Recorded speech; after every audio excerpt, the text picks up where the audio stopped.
મુખ્યમંત્રી ભૂપેન્દ્ર પટેલ આજે મહેસાણા અને ખેડા જિલ્લાના પ્રવાસે છે। તેઓ વિસનગરથી સાકરચંદ પટેલ યુનિવર્સિટીના 8મા પદવીદાન સમારોહમાં હાજરી આપી તેજસ્વી વિદ્યાર્થીઓને પદવી એનાયત કરશે। ત્યારબાદ હારીજમાં 27 લેઉવા પટેલ સમાજ દ્વારા આયોજિત 30મા સમૂહ લગ્નોત્સવમાં નવદંપતીઓને આશીર્વાદ આપશે।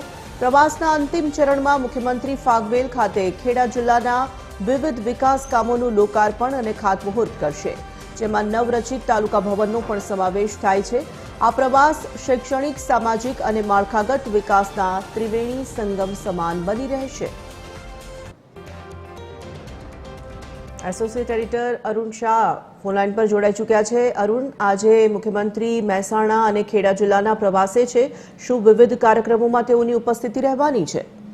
तुरंत સૌથી મહત્વપૂર્ણ છે કે ગુજરાતમાં આગામી સમયમાં ખાસ કરીને જોઈએ તો મહાનગરો તેમજ જે રીતે નગરપાલિકાની પણ અન્ય ચૂંટણીઓ ટૂંક જ સમયમાં યોજાનાર છે ને તેના સંદર્ભે કવાયતના ભાગરૂપે ભારતીય જનતા પાર્ટી જે રણનીતિ બનાવી છે ને ખાસ કરીને વિકાસ કાર્યના એજન્ડાને આગળ ધરીને જે રણનીતિ બનાવી છે તેને સફળ બનાવવા માટે હેતુથી મુખ્યમંત્રીનો સમગ્ર ગુજરાત પ્રવાસ ચાલી રહ્યો છે। તેના જ ભાગરૂપે આજે કહી શકાય કે તેઓ મહેસાણા જિલ્લા અને ખેડા જિલ્લાનો પ્રવાસ કરી રહ્યા છે।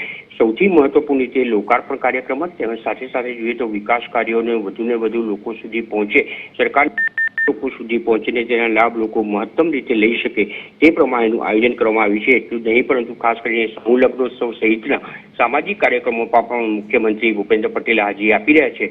તેના જ ભાગરૂપે આજે મહેસાણામાં ખાસ કરીને જોઈએ તો સમૂહ લગ્નોત્સવ તેમજ લોકાર્પણ કાર્યક્રમ ખાસ કરીને ખેડા જિલ્લામાં અનેક કાર્યક્રમો જે વિકાસ કાર્યો છે તેનું લોકાર્પણ પણ મુખ્યમંત્રીના હસ્તે કરવામાં આવશે। એટલું જ નહીં પરંતુ જે નવરચિત જિલ્લા બનાવવામાં આવે છે ને તેમાં જે તાલુકાનો સમાવેશ થાય છે તેમાં ફાગવેલ ખાતે જે નવરચિત જે નગર સદન છે એ સદનનું લોકાર્પણ પણ કરવામાં આવશે। મુખ્યમંત્રીના હસ્તે આ કાર્યક્રમ યોજવામાં આવશે। એટલે એકંદરે કહી શકાય કે આગામી આવનારી ચૂંટણીમાં જે રીતે ભાજપનો વિજય ધ્વજ લહેરાતો રહે અને કમળ ખીલું રહે તે સંકલ્પ સાથે મુખ્યમંત્રીનો આ પ્રવાસ નિર્ણાયક સાબિત થશે। જી તોરલ, ધન્યવાદ જાણકારી માટે।